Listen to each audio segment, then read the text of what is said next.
Country delight బఫేలో milk start చేసాము. First పిల్లలకి ఇచ్చినప్పుడు కానీ, మేము పెరుగు తిన్నప్పుడు కానీ, మేము చిన్నప్పుడు తిన్న ఓల్డెన్ డేస్ గుర్తొచ్చాయి మాకు. మీగడ కూడా పాలు కాచాక మీగడ బాగా రావడం, అప్పుడు మా చిన్ననాటి రోజులు గుర్తొచ్చాయి అన్నమాట. ఆంధ్రప్రదేశ్ ముఖ్యమంత్రిగా ఉన్న చంద్రబాబు గురించి జనం మాట్లాడుకునేది ఏంటి అంటే, ఆయన ఫస్ట్ సంస్కరణల గురించి మాట్లాడుతూ ఉంటారు, అభివృద్ధి గురించి మాట్లాడతారు, ఆ తర్వాతే సంక్షేమం గురించి మాట్లాడతారు అని. కానీ ఇటీవల కాలంలో ఆయన మొదటగా మాట్లాడుతున్నది సంక్షేమం, ఆ తర్వాతే సంస్కరణల అభివృద్ధి గురించి మాట్లాడుతున్నారు అని. అంటే చంద్రబాబు తీరులో మార్పు వచ్చిందనే చర్చ జరుగుతోంది. మార్పు వచ్చిందని అన్నట్టుగానే ఉందంటారా? అంటే ఏది ముందు ఏది వెనక కాదు, రెండు మాట్లాడుతున్నాడు. అలా మనం కొడవలేము, ఇది ముందు ఇది మాట్లాడాడు, అది ఎక్కువ మాట్లాడాడని. అంటే మీరు అన్నది నిజం. చంద్రబాబు అంటేనే బ్రాండ్ వేరు. మీకు చంద్రబాబుకు రాజశేఖర రెడ్డి కుటుంబానికి, జగన్కు ఉన్న మౌలికమైన తేడా ఏంటంటే, ప్రజల్లో కూడా చంద్రబాబు అంటే అభివృద్ధి, చంద్రబాబు అంటే గవర్నెన్స్, చంద్రబాబు అంటే ఆర్థిక సంస్కరణలు. ఇది సహజంగా ఎవరికైనా నమ్మకం. ప్రజలకు అదే నమ్మకం, రాజకీయ వర్గాలకు అదే నమ్మకం. ఈవెన్ ఉమ్మడి రాష్ట్రంలో ఆయన ప్రపంచ బ్యాంకుతో కుదుర్చుకున్న ఒప్పందాలు, ఆ సమయంలో ప్రపంచ బ్యాంక్ అయితే చంద్రబాబును కీర్తించింది కూడా. పొలిటికల్ రిస్కులు ఉన్నా కూడా ఆర్థిక సంస్కరణను అమలు చేసేటువంటి నాయకుడిగా చంద్రబాబు నాయుడు పొగిడింది వరల్డ్ బ్యాంక్.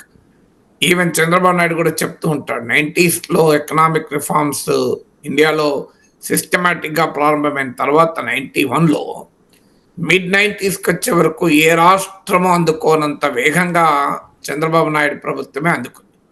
దీనికి తోడు టెక్నాలజీ యూజ్, దీనిపై కూడా పెట్టుబడులను ఆకర్షించడము.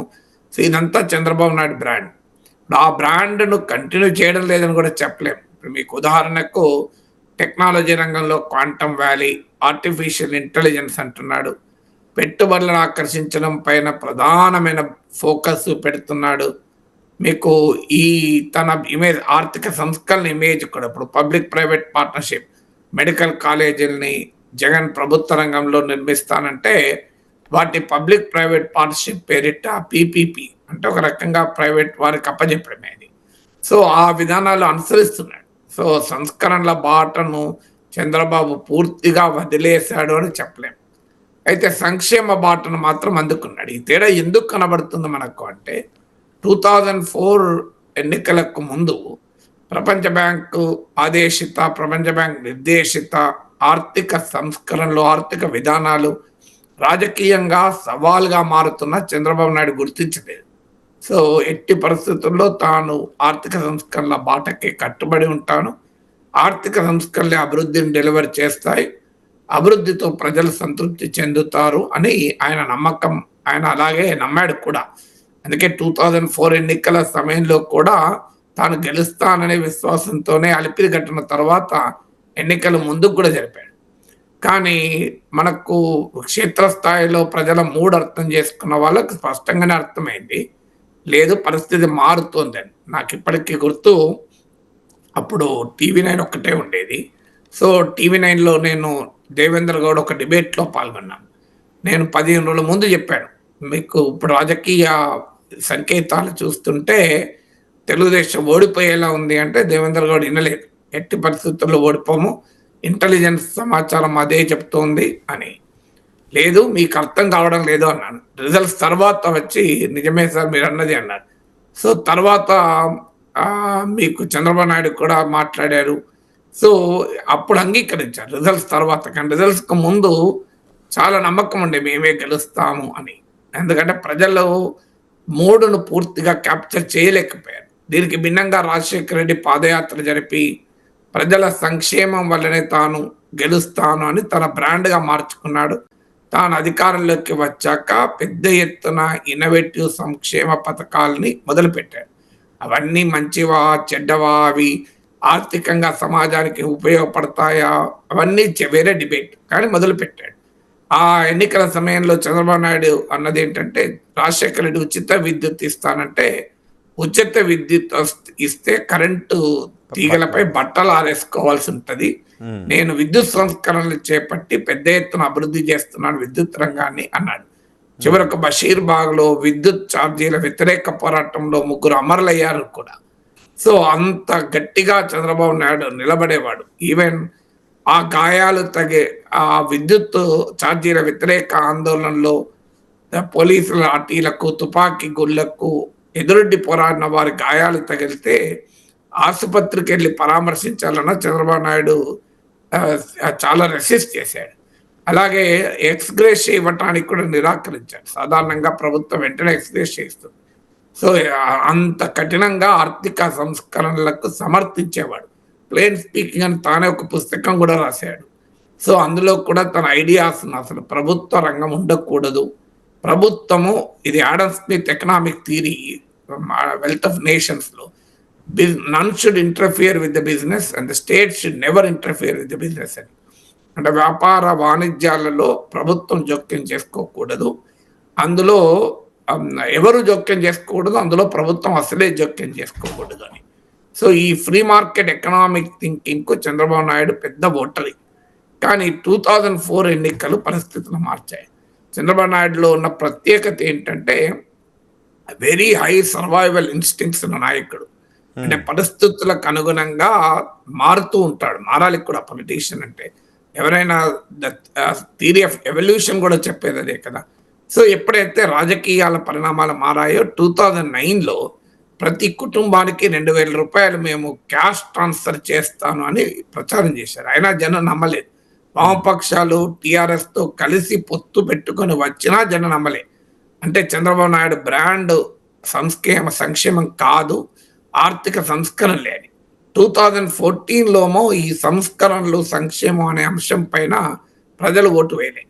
ప్రజలప్పుడు ఓటు వేసింది రాష్ట్ర విభజన నేపథ్యంలో రాజధాని లేని కొత్త రాష్ట్రానికి పాలనాదక్ష అనుభవం కలిగినటువంటి నాయకుడు కావాలి అన్న ఫ్యాక్టరు, దేశవ్యాప్తంగా మోడీ అనుకూల రాజకీయ వాతావరణము, మోడీతో చంద్రబాబు జతకట్టడము, పవన్ కళ్యాణ్ కలిసి రావడము, కాపు ఓటు కూడా పెద్ద ఎత్తున కూటమికి షిఫ్ట్ కావడము, ఇలాంటి అనేక ఫ్యాక్టర్స్ వల్ల 2014లో 2% ఆధిక్యతతో గెలిచారు టీడీపీ నాయకత్వంలో కూటమి. సో 2019లో మళ్ళీ దెబ్బతిన్నాడు. 2024లో ఇక ఫుల్ స్కేల్లో సంక్షేమానికి వచ్చేసాడు. అసలు జగన్మోహన్ రెడ్డి కన్నా తానే ఎక్కువ సంక్షేమాన్ని ఇస్తానని రివైజ్డ్ అండ్ ఎన్లార్జ్ ఎడిషన్ ప్రకటించాడు.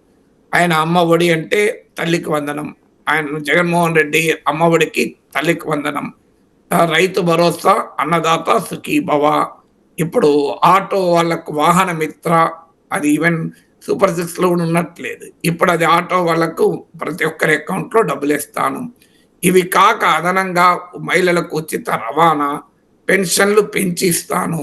ఇలా మీరు అమ్మకు ఒడి ఒక్క పిల్లవాడికి ఒక్క చైల్డ్కి ఇస్తే నేను ఎంతమంది పిల్లలు కన్నా ఇస్తాను. ఇలా డబుల్ డోస్ సంక్షేమాన్ని ఇచ్చాడు.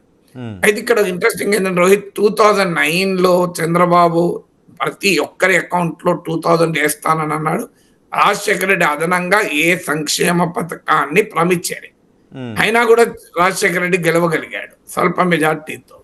ఎందుకు మరి ఇప్పుడు చంద్రబాబు నాయుడు పైన నమ్మకం కలిగింది ప్రజలకు?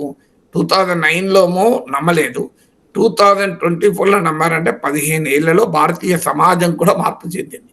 సమాజం కూడా ఎక్కడి దాకా వచ్చిందంటే రాజశేఖర రెడ్డి మొదటిసారి సంక్షేమ పథకాలు ప్రామిస్ చేసినప్పుడు ప్రజలు ఒక రకంగా ఉండే, ఇప్పుడు ఈ 15 ఏళ్ల అనుభవంలో ప్రజలకు అర్థమైందంటే ప్రభుత్వాలు ఏవచ్చినా ముఖ్యమంత్రులు ఎవరున్నా అనివార్యంగా మాకు సంక్షేమ పథకాలు అమలు చేయాల్సిందే, చేయకపోతే వాళ్ళ అధికారంలో ఉండలేరు, మా కొరకు కాదు వాళ్ళ కొరకు సంక్షేమ పథకాలు ఇస్తారు, అందువల్ల ఎవరైనా ఒకటే అనే భావనకు వచ్చేసారు. చంద్రబాబు నాయుడు ఇవ్వడు, జగన్ మాత్రమే ఇస్తాడు అని వైసీపీ నమ్మింది. ప్రజలు నమ్ముతారు అలా అని. చంద్రబాబు నాయుడు నమ్మరు, జగన్నే నమ్ముతారని. కానీ ప్రజలు అలా అనుకోలే. ఎవరైనా ఇక నమ్మకాలతో సంబంధం లేదు, ఐడియాలజీ కమిట్మెంట్తో సంబంధం లేదు. నరేంద్ర మోడీ రేవడి కల్చర్ అని చెప్పి ఉచితాలను తీవ్రంగా వ్యతిరేకిస్తున్నాడు. మరి బీహార్లో ఏం చేస్తున్నాడో చూడండి, ఎట్లా డబ్బులు ఇస్తానని పంచుతానని చెప్తున్నాడు. సో ఎవరైనా మాటలు ఎన్ని మాట్లాడినా అనివార్యం అనే ఫీలింగ్ వచ్చింది. దీనికి కారణం ఏంటంటే వాళ్ళ జీవిత అనుభవాలు కూడా. అప్పుడు 2004లో ఉచిత విద్య స్టార్ట్ అయింది. తెలుగుదేశం ఉన్నా, టిఆర్ఎస్ ఉన్నా, కాంగ్రెస్ ఉన్నా, వైసీపీ ఉన్నా, ఎవరున్నా అదైతే ఉంటుంది కదా. ఫీ రియంబర్స్మెంట్ రాజశేఖర రెడ్డి ప్రారంభించాడు. ఇప్పటికీ 2 రాష్ట్రాల్లో పార్టీలు ఎవరు పాలించినా ఉంటుంది కదా. సో మీరు ఏది మారుతుందని చెప్పండి. పెన్షన్లు ఎవరైనా తగ్గించగలుగుతున్నారా? అందువల్ల రాజశేఖర రెడ్డి ప్రారంభించిన సంక్షేమ పథకాలన్నీ కూడా ఇప్పటికీ కంటిన్యూ అవుతున్నాయి మీరు గమనిస్తే.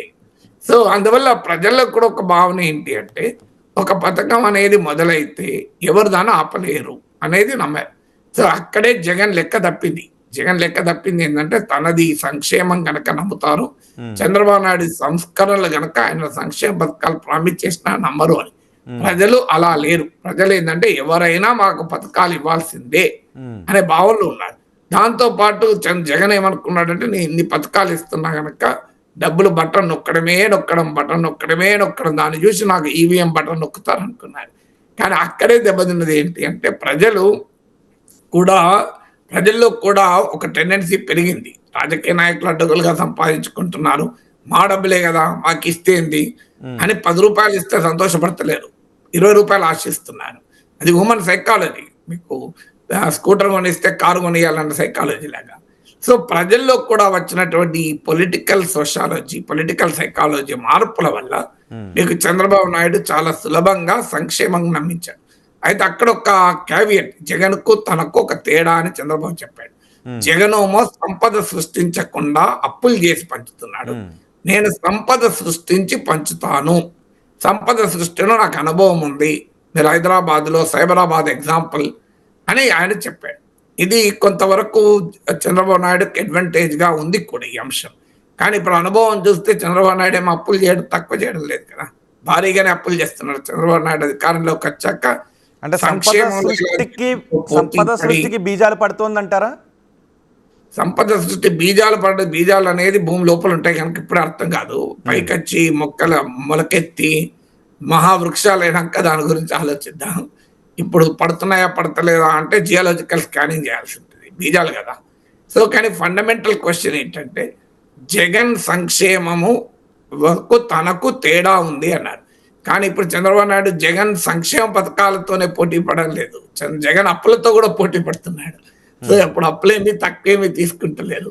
సంపద సృష్టి ఒక్కరోజు జరిగేది కాదు. చంద్రబాబు నాయుడు కాదు ఎవరైనా కానీ ఎకానమీలో వెల్త్ క్రియేషన్ ఒక్క రోజులో జరగదు, ఇట్ టేక్స్ టైం కదా. మీకు చంద్రబాబు నాయుడు పైన ఆధారపడి ఉండదు. దేశంలోను ప్రపంచంలోను ఆర్థిక పరిస్థితులు అనేక అంశాల పైన సంపద సృష్టి ఆధారపడి ఉంటుంది. అందువల్ల సంపద సృష్టి అదేదో ట్యాప్ లాగా నేను ఒక ట్యాప్ ద్వారా ఇస్తున్నానంటే పైన ట్యాంక్ నింపినట్టు ఉండదు కదా. మీకు కింద బోర్వెల్ పెట్టి సో అటు కింద ట్యాప్ ఆన్ చేస్తే పైన కూడా ట్యాప్ ఆన్ చేయాలి ట్యాంక్ లోకి అన్నట్టు ఉండదు. సంపద సృష్టి ప్రజలకు సంక్షేమ పంపిణీ ఏకకాలంలో జరగవు. Both have its own time schedules కదా. జరిగిందా లేదా అనేది చర్చ పక్క పెడదాం. జరుగుతుంది అనుకున్నా కూడా దాని రెండింటి టైం షెడ్యూల్ వేరు ఉంటుంది. సంక్షేమ టైం షెడ్యూల్ ఏమో ఇమీడియట్ గా ఉంటుంది. సూపర్ 6 లో ఇప్పటికీ ఇంకా పూర్తిగా అమలు కాలేదనే చర్చ జరుగుతుంది కదా. కానీ సంపద సృష్టి ఆ టైం షెడ్యూల్ ప్రకారం ఉండదు, ఇది లాంగ్ టర్మ్ ప్రాసెస్ కదా. ఒక్క రోజులో సంపద సృష్టి జరగదు కదా. రైట్. అంటే ఆ ప్రజల్లో వస్తున్న మార్పులు కూడా సంక్షేమాన్ని ఏ ప్రభుత్వాలు అయితే ముందు పెట్టుకుంటాయో, సంక్షేమం రోడ్డు పైన నడుస్తాయో అవే తదుపరి ఎన్నికల్లో వరుసగా గెలిచిన ట్రాక్ రికార్డు వల్లే చంద్రబాబు మార్పు వచ్చిందని అనుకోవాలా? అంటే వరుసగా గెలవడం అనేది కూడా మనం 100% చెప్పలేము. ఎందుకంటే జగన్మోహన్ రెడ్డి మరి ఇన్ని సంక్షేమ పథకాలు అమలు చేసినా ఓడిపోయాడు కదా. మీకు జగన్మోహన్ రెడ్డి కూడా ఎన్నికలు ఓడిపోయాడు. రాజశేఖర రెడ్డి అన్ని సంక్షేమ పథకాలు అమలు చేశాక కూడా 2009 ఎలక్షన్స్ లో చాలా మార్జినల్ గానే గెలిచాడు. అసలు రాజశేఖర రెడ్డి అనేవాడు తనకు పాస్ మార్కులు మాత్రమే ఇచ్చారని. మీకు ఎన్టీ రామారావు 83, 84లో 2 రూపాయల కిలో బియ్యం లాంటి వెరీ పాపులర్ సంక్షేమ పథకాన్ని అమలు చేసినా కూడా 1989లో కాంగ్రెస్ పార్టీ చేతిలో ఓడిపోయాడు కదా. సో అంతర్గత కుమ్ములాటలు అనేక మంది నాయకులతో ఉన్న కాంగ్రెస్ పార్టీ చేతిలో ఓడిపోయాడు. సో మీకు సంక్షేమమే ప్రతిసారి గెలిపిస్తే మీకు ఎన్టీ రామారావు ఓడిపోకూడదు, రాజశేఖర్ రెడ్డి సెకండ్ టైం ఇంకా ఎక్కువ సీట్లతో రావాలి, జగన్మోహన్ రెడ్డి 11 సీట్ల పరిమితం కాకూడదు.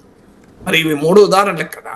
సో సంక్షేమ కేసీఆర్ కూడా ఓడిపోయాడు కదా. మీకు కేసీఆర్ సంక్షేమ పథకాలని గ్రామీణ ప్రాంతాలు అమలేని, రైతు బంధు, కళ్యాణ లక్ష్మి, దళిత బంధు అన్ని అమలు చేశారు కదా. మన ఈ గ్రామీణ ప్రాంతాల్లోనే కదా కేసీఆర్ ఓడిపోయింది. అవును. సంక్షేమ పథకాలు అంతగా అమలు రెలవెంట్ కానీ హైదరాబాద్ నగరంలో బీఆర్ఎస్ బాగా గెలిచింది కదా. సో అందువల్ల ఒక్క సంక్షేమ పథకాలే అధికారాన్ని తెస్తాయనేది రాంగ్ థియరీ. జగన్మోహన్ రెడ్డి దెబ్బతిన్నది కూడా అదే. ప్రతి క్షణము నేను బటన్ నొక్కుతున్నా, బటన్ ఎక్కడానికి టైం షెడ్యూల్, ఇంకో బటన్ నొక్కుతున్నా అని చెప్పుకుంటూ పోయాడు. చివరకు ఊర్లలో చిన్న చిన్న రోడ్లకు అతుకులు గతుకుల్ని కూడా రిపేర్ చేసిన పైన కేంద్రీకరించింది. చివరకు ఆ పరిస్థితి అర్థమైన తర్వాత, ఎన్నికల దగ్గర పడ్డ తర్వాత కొన్ని చోట్ల ప్రయత్నం చేసినా అది ఫలితం ఇవ్వలేదు. మీకు ఉపాధి కల్పన పైన కేంద్రీకరించలేదు. సో అందువల్ల కుటుంబాలు మాకు 10,000 వస్తున్నాయి, 5,000 వస్తున్నాయి, కానీ నా బిడ్డకు ఉద్యోగం వస్తే 20,000 వస్తాయి కదా అని అనుకున్నారు. సో అందువల్ల డెవలప్మెంట్ లేకుండా ఓన్లీ వెల్ఫేర్ చేస్తేనే అధికారం వస్తుంది అన్నది నిజం కాదని జగన్మోహన్ రెడ్డి అనుభవమే కదా. అది కూడా 11 సీట్లకు పరిమితం ఎందుకయ్యాడు. అందువల్ల ఇప్పుడు కూడా ఎలక్షన్స్ లో ప్రజలు అనేక ఫ్యాక్టర్స్ ను పరిగణలోకి తీసుకొని తీర్పు చెప్తారు. ఒక కాంబినేషన్ ఆఫ్ ఫ్యాక్టర్స్ పైన ఆధారపడి ఉంటారు. అందులో డెఫినెట్ గా సంక్షేమ పథకాలు కూడా కారణం. ఇప్పుడు మోడీ విజయం వెనకాల హిందుత్వం ఒకటే కారణమా? లాభార్థి పాలిటిక్స్ అంటారు. అంటే తన ఆయుష్మాన్ భారత్ కావచ్చు, పిఎం కిసాన్ కావచ్చు, గ్యాస్ పథకం ఉజ్వల కావచ్చు, ఇలాంటివన్నీ కూడా చెప్తూ 80 కోట్ల మందికి ఉచిత ఆహార ధాన్యాలు, ఇలాంటి సంక్షేమ పథకాల లాభార్థి పాలిటిక్స్ అన్నాడు. సో వీటితో పాటు హిందుత్వ, వీటితో పాటు పార్టీ ఆర్గనైజేషన్, బలమైన నిర్మాణము, ఇవన్నీ కూడా ఒక ఫ్యాక్టర్స్. ఇప్పుడు కూడా ఒక్క ఫ్యాక్టర్ పైన ఏది ఆధారపడి ఉండదు.